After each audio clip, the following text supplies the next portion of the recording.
Hello students, welcome back to PSC Pi Study Circle. और आज की वीडियो में हम बात करने वाले हैं 10th NIS पेंटिंग के इंपॉर्टेंट क्वेश्चन आंसर्स की। एंड ये होगा चैप्टर नंबर 4, जिसके इंपॉर्टेंट क्वेश्चन आंसर्स मैं यहाँ पर आपको बताने वाली हूँ। सो चलिए वीडियो को शुरू कर लेते हैं। चैप्टर का जो नाम है वो है भारत की लोक कला।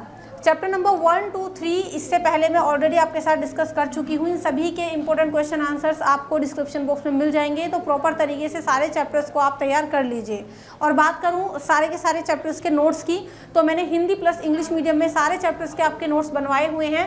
पूरी प्लेलिस्ट का लिंक मैं आपको नीचे डिस्क्रिप्शन बॉक्स में दे दूँगी। तो चैप्टर को शुरू करते हैं। चैनल पर न्यू है तो सब्सक्राइब कर लेना, बेल आइकन को प्रेस कर लेना, ताकि फ्यूचर में आने वाली इसी तरीके की यूजफुल वीडियोस आप तक ईजिली पहुंचती रहें। एंड हाँ, don't forget to like and share this video also. तो देखो, भारत की लोक कला है ये, और इसमें हम बेसिकली जो पढ़ते हैं वो लोक कला के बारे में ही पढ़ते हैं। ठीक है, पहला क्वेश्चन आप देख सकते हैं। पहला क्वेश्चन आपके सामने है यहाँ पर, और क्वेश्चन का जो नाम है, मतलब क्वेश्चन जो है हमारा, वो क्या कह रहा है, कंथा का प्रारूप एवं प्रेरणा का स्रोत क्या है। ठीक है, कंथा का प्रारूप एवं प्रेरणा का स्रोत क्या स्रोत है।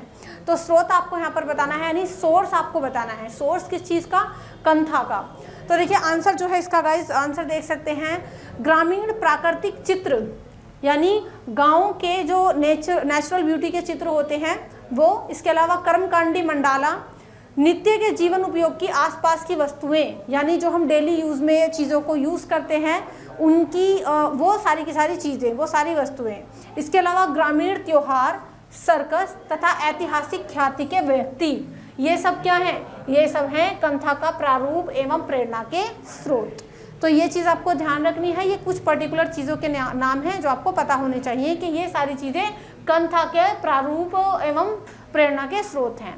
आगे बढ़ते हैं। क्वेश्चन नंबर 2 है, 2 पंक्तियों में कंथा साड़ी का वर्णन आपको करना है। देखो कंथा जो है ये हमारा, इससे बहुत ही इंपॉर्टेंट आपका टॉपिक है ये, यहाँ से क्वेश्चन आपका बन ही जाता है।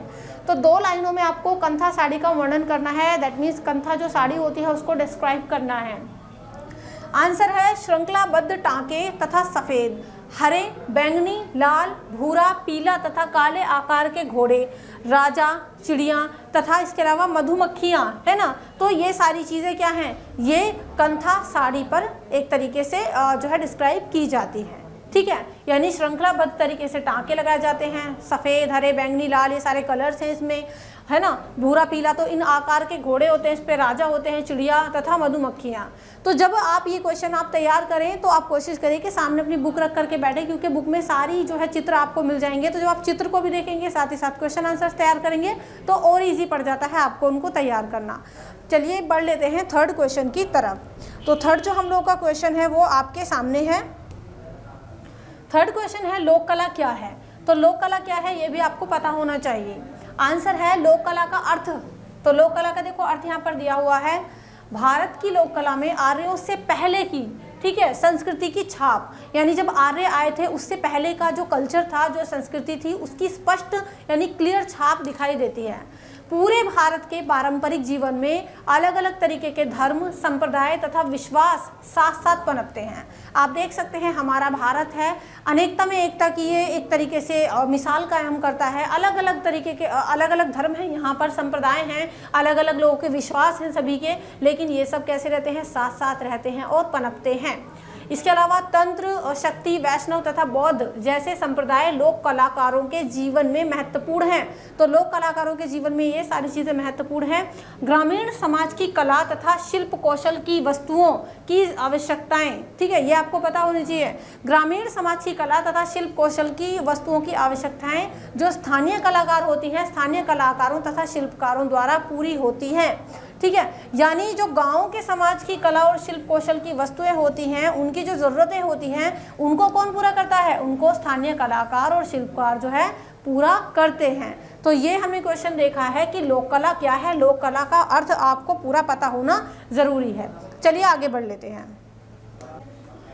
नेक्स्ट क्वेश्चन है, फुलकारी शैली के विषय में संक्षेप में लिखना है। फुलकारी की बात करें तो बहुत इंपॉर्टेंट टॉपिक है, यहाँ से आपका क्वेश्चन बन जाता है।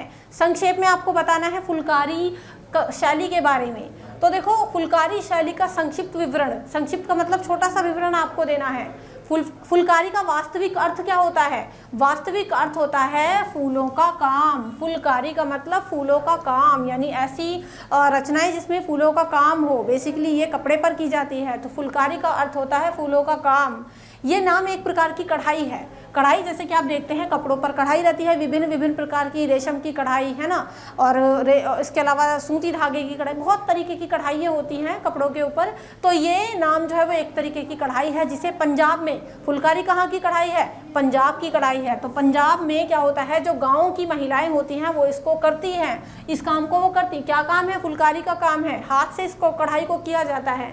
ये कढ़ाई का जो काम है छोटे बड़े कपड़ों पर किया जाता है, यानी छोटे कपड़े हों या बड़े कपड़े हों, हर तरीके के कपड़ों पर फुलकारी कढ़ाई का काम किया जाता है। करता कौन है? पंजाब के अंदर जो गांव की महिलाएं होती हैं वो इस काम को करती हैं। और जब जिस कपड़े पर ये इस काम को करती हैं, फुलकारी के काम को करती हैं, उस कपड़े को अलग अलग कामों के लिए इस्तेमाल में लाते हैं। जैसे कि घूंघट के लिए, यानी सिर ढकने के लिए। आपने देखा होगा जो घूंघट करते हैं थोड़ा सा हैवी कपड़ा होता है, अगर शादी वगैरह में घूंघट करें तो फुलकारी का जो कढ़ाई होती है उस कपड़े को जो इस्तेमाल करते हैं घूंघट करने के लिए, सर पर रखने के लिए। इसके अलावा पहनने वाले कपड़ों पर भी फुलकारी का काम होता है। साथ ही साथ जो चादर, बिस्तर, ये ढकने वाले जो कपड़े होते हैं इन पर भी जो है फुलकारी का काम होता है। और ये कढ़ाई का काम मोटे कपड़े पर चमकीले सिल्क के टुकड़ों को मोटे कपड़े की ओर से, देखो ये तरीका बता रहे हैं कि किस तरीके से फुलकारी कढ़ाई की जाती है। जब इस कढ़ाई को करते हैं तो कपड़ा कैसा होता है? मोटा होता है। तो उस मोटे कपड़े पर चमकीले सिल्क के टुकड़ों को, सिल्क के जो टुकड़े होते हैं उन टुकड़ों को मोटे कपड़े के पीछे की ओर से, मान लो ये कपड़ा है, ये मोटा कपड़ा है, तो सिल्क के टुकड़ों को पीछे की ओर से, नीचे की ओर से क्या करते हैं? रफू करके सिल दिया जाता है और ये टांके गिने हुए होते हैं। तो इस तरीके से ये फुलकारी एक कढ़ाई है जो कि पंजाब की महिलाएं, ग्रामीण महिलाएं करती हैं, और इस कपड़े को अलग अलग विभिन्न प्रकार के कपड़ों में ढाला जाता है। चलिए नेक्स्ट क्वेश्चन की ओर बढ़ लेते हैं। नेक्स्ट जो क्वेश्चन है वो आपके सामने है। तो नेक्स्ट क्वेश्चन है कंथा कढ़ाई के बारे में यहाँ पर आपको बताना है। तो नेक्स्ट क्वेश्चन है कंथा कढ़ाई के बारे में संक्षेप में एक अनुच्छेद लिखना है। तो देखो फुलकारी कढ़ाई देख ली, अभी हम देखेंगे कंथा कढ़ाई। कंथा जो कढ़ाई है, बंगाल में कढ़ाई और रजाई है ना, बंगाल की कढ़ाई है ये कंथा कढ़ाई, और बंगाल में कढ़ाई और रजाई, रजाई यानी लिहाफ, जो आपने सुना होगा लिहाफ और गिलाफ, तो रजाई का जो पूरा खोल होता है ऊपर का उसको हम क्या बोलते हैं? लिहाफ बोलते हैं। तो ये उस पर की जाती है और बहुत ही मनमोहक कढ़ाई की जो है लोक प्रथा है ये। इस प्रथा का नाम क्या है? कंथा। कंथा कढ़ाई इसको बोलते हैं। प्रयोग ना की जाने वाली पुरानी साड़ियों, और देखो ये कंथा कढ़ाई होती कैसे है, जैसे कि हमारी यूजलेस साड़ियाँ होती हैं जिनको हम यूज़ नहीं करते है ना, पुरानी साड़ी या धोती होती हैं, तो उन पर जो है कंथा कढ़ाई बनाई जाती है। इन्हें मोटा यानी भारी बनाने के लिए जोड़कर सिल दिया जाता है, यानी जो पुरानी धोतियाँ या साड़ी होती है उन पर कंथा कढ़ाई बनाई जाती है और उनको एक मोटी परत बनाने के लिए जोड़ दिया जाता है, जोड़कर उनको सिल देते हैं। बंगाल में सभी श्रेणी की महिलाएं इस काम को करती हैं। हर श्रेणी की महिलाएं बंगाल के अंदर कंथा कढ़ाई का काम करती हैं। फुलकारी कहाँ की महिलाएं करती हैं? उसकी पंजाब की ग्रामीण महिलाएं करती हैं, और जो है कंथा कढ़ाई वो बंगाल की महिलाएं करती हैं। विशेषतः जो है वृद्ध महिलाएं, यानी जो ओल्ड वुमेन होती हैं, वो अपने एक्स्ट्रा टाइम में, यानी जब उनके पास खाली जो टाइम होता है, जो वृद्ध महिलाएं होती हैं वो अपने खाली टाइम में इस काम को करती हैं खास तौर से। वैसे सभी लेडीज़ करती हैं इस काम को। रंगीन धागों से पुरानी साड़ियों की सतह पर, यानी ये जो धागे होते हैं वो कलरफुल होते हैं, और इन रंगीन धागों से पुरानी जो साड़ियाँ होती हैं उनकी सतह पर अलग अलग तरीके की परिकल्पना की जाती है। अलग अलग डिज़ाइन वो इसको देती हैं, अलग अलग तरीके की परिकल्पना करती हैं। तो इसका काम जो होता है रज़ाइयाँ बोलते हैं, रज़ाइयों के जो लिहाफ होते हैं उनको। इसके अलावा शादी की जो चटाइयाँ होती हैं, शादी में चटाइयाँ लेने देने के काम आती हैं, उसमें थैले हो गए, शीशे हो गए, गहने जवाहरातों को ढकने के लिए जो कपड़ा होता है, तो इन सारी चीज़ों के ऊपर इस कंथा कढ़ाई का इस्तेमाल किया जाता है। तो आई होप आपको ये क्वेश्चन भी अच्छे से समझ में आ गया होगा। तो अभी हम बढ़ लेते हैं क्वेश्चन नंबर 6 की तरफ। क्वेश्चन नंबर 6 है लोक कला के बारे में। लोक कला ग्रामीण समाज को किस तरीके से सहायता पहुंचाती है ये आपको बताना है। लोक कला किसको? ग्रामीण समाज को किस तरीके से सहायता पहुंचाती है। कर्मकांडी लोक कला कई प्रकार की होती है, जैसे कि पटचित्र हो गए, पिचआई हो गई, अल्पना तथा लोक कोलम आदि। ये सब कैसी है? ये सब कर्मकांडी लोक कला है। ठीक है। लकड़ी पर सजावटी खुदाई, सुई डोरों की कढ़ाई, इसके अलावा डलिया बनाना तथा मिट्टी के बर्तन बनाना, ये सब मूल रूप से उपयोगितावादी लोक कलाएं हैं, ठीक है। यानी क्या क्या उपयोगितावादी लोक कलाएं हैं, जैसे कि हमारा जो है लकड़ी पर सजावटी खुदाई करना, सुई डोरे की कढ़ाई करना, डलिया बनाना जिसमें रोटी वगैरह रखते हैं ना, गांव के लोग बनाते हैं स्पेशली, मिट्टी के बर्तन बनाना। तो ये सारी उपयोगितावादी लोक कलाएं हैं और यह काम किसी औपचारिक प्रशिक्षण के बिना ग्रामीण कलाकारों द्वारा किया जाता है। मतलब इस काम को करने के लिए कोई प्रशिक्षण लेने की जरूरत नहीं है, कोई सीखने की इसको जरूरत नहीं है। तो इस काम को बिना किसी औपचारिक प्रशिक्षण के ग्रामीण जो कलाकार होते हैं वो इस काम को करते हैं।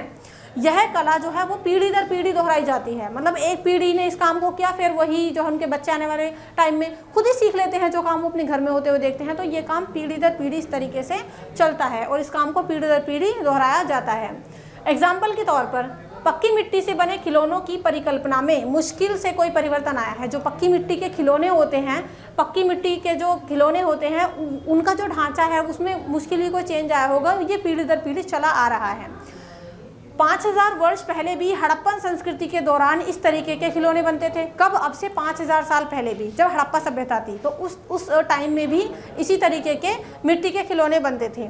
और वैसे कुछ लोक कलाकार समय समय पर कुछ वैयक्तिक तौर पर नए नए स्वरूप देने का प्रयोग करते रहते हैं, लेकिन जो उनका मूल रूप होता है उन खिलौनों का वो अभी भी ऐसा सा ही है, जिससे नई लोक कला का सृजन होता है। तो जो अभी नए नए मतलब लोक कलाकार होते हैं वो थोड़ा बहुत उसमें चेंज करते रहते हैं, उसको नया स्वरूप देते हैं, जिससे क्या होता है, एक नई लोक कला का सृजन होता है। ये कलाकार पुरानी शैली में थोड़ा बहुत परिवर्तन करके एक नई शैली का उसको रूप देते हैं, है ना, और एक नई शैली को जन्म दे देते हैं। तो इस तरीके के नई जो प्रयोग होते हैं मधुबनी चित्रकला, कंथा तथा काली घाट के पटचित्रों में ये सब दिखाई देते हैं। तो यहाँ पर हमने देख लिया है लोक कला ग्रामीण समाज को, यानी जो लोक कला होती है गांव के समाज को किस तरीके से सहायता पहुँचाती है, वो हमने यहाँ पर देखा है। आई होप आपको ये पूरा चैप्टर अच्छे से क्लियर हो गया होगा। सारे क्वेश्चन आंसर्स आपने नोट डाउन कर लिए होंगे। अगर नहीं किए हैं तो ये PDF मैं आपको टेलीग्राम पर शेयर कर दूंगी, जिसका लिंक आपको इसी वीडियो के नीचे डिस्क्रिप्शन बॉक्स में मिल जाएगा, ठीक है। तो टेलीग्राम पर आपको जो है ऑल सब्जेक्ट के इंपॉर्टेंट क्वेश्चन आंसर्स की PDF ईजिली मिलती रहती है। और अगर मैं बात करूँ इसकी, तो ये जो है जितने भी चैप्टर्स हैं आपके, वो सभी की PDF टेलीग्राम पर आपको मिल जाएगी। इसके अलावा अगर आपके पास इंग्लिश सब्जेक्ट है तो इंग्लिश के लिए मेरे दूसरे चैनल को विजिट कर सकते हो, जिसका नाम है लर्न इंग्लिश बाय तबस्सुम, जहाँ से आप NIS की इंग्लिश भी पढ़ सकते हो। इसके अलावा स्पोकन इंग्लिश रिलेटेड बहुत सारी वीडियोस आपको वहाँ से मिलती रहती हैं, अपडेट्स भी आपको मैं वहाँ से देती हूँ। तो इस चैनल का लिंक भी डिस्क्रिप्शन बॉक्स में दिया गया है, उसको भी एक बार ज़रूर चेक कर लीजिएगा। अलग अलग सब्जेक्ट आपके चल रहे हैं, बहुत सारी प्लेलिस्ट हमने शुरू कर रखी है, इवन काफ़ी सारे कोर्सेज आपके कंप्लीट कराए हुए हैं, तो उनको भी एक बार देख सकते हैं। और इसके अलावा अगर आपके पास बुक्स नहीं है, प्रीवियस ईयर के क्वेश्चन पेपर नहीं है, आपको प्रैक्टिकल के सोल्यूशन नहीं मिल रहे हैं, असाइनमेंट सॉल्व नहीं मिल रहे हैं, प्रीवियस ईयर के सॉल्यूशन नहीं मिल रहे हैं, तो ये सारी प्रॉब्लम का सॉल्यूशन आपको हमारे ऐप पर मिल जाता है। ऐप का नाम है PSC पाई स्टडी सर्कल, जिसका लिंक डिस्क्रिप्शन बॉक्स में है, या फिर आप इसको प्ले स्टोर से भी डाउनलोड कर सकते हो। वहाँ पर हमने कई सारे कोर्सेज भी लॉन्च किए हैं जो काफ़ी अफोर्डेबल हैं, तो डेमो वीडियो देखकर आप किसी कोर्स में भी एनरोल कर सकते हो। तो चलिए अभी हमने चैप्टर नंबर 4 को देख लिया है। ये पूरा जो मैंने नोट्स भी इसके बनवा रखे हैं वो प्लेलिस्ट का लिंक भी डिस्क्रिप्शन बॉक्स में दिया गया है।